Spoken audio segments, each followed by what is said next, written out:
welcome to my final press conference of the year, I think.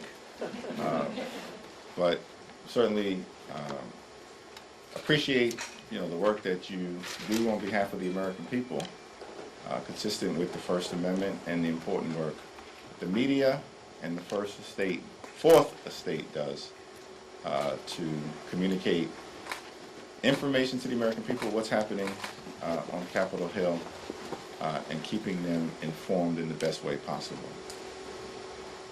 Throughout this year, House Democrats have repeatedly made clear that we are ready, willing, and able to find common ground in a bipartisan way with our Republican colleagues on any issue in order to make life better for the American people. And that's exactly what we have done. Anything productive that has happened in this Congress, which is not much because of the extreme MAGA Republicans, has occurred because House Democrats have led the way.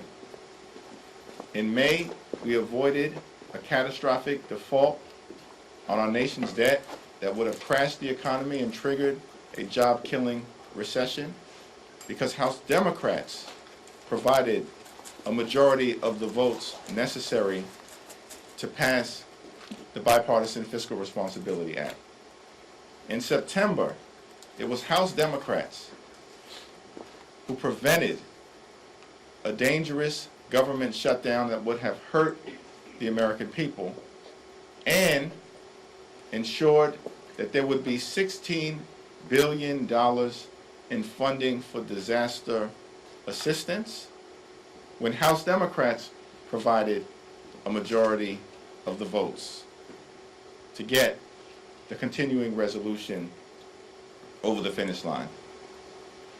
In mid-November, it was House Democrats, once again, to the rescue, who provided a majority of the votes necessary in order to ensure that the Farm Bill didn't lapse and that we avoided a government shutdown that would have hurt hardworking American taxpayers when House Democrats provided a majority of the votes necessary to pass a continuing resolution.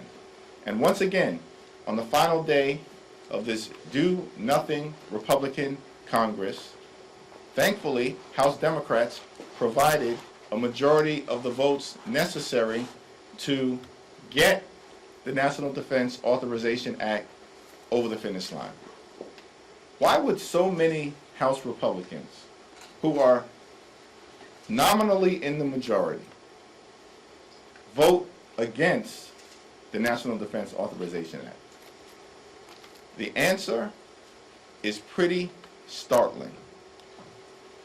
The National Defense Authorization Act is important to make sure that we are protecting the national security and the safety of the American people, ensuring our military readiness in a very dangerous world, and providing a 5% well-deserved and well-earned pay raise for our military service men and women.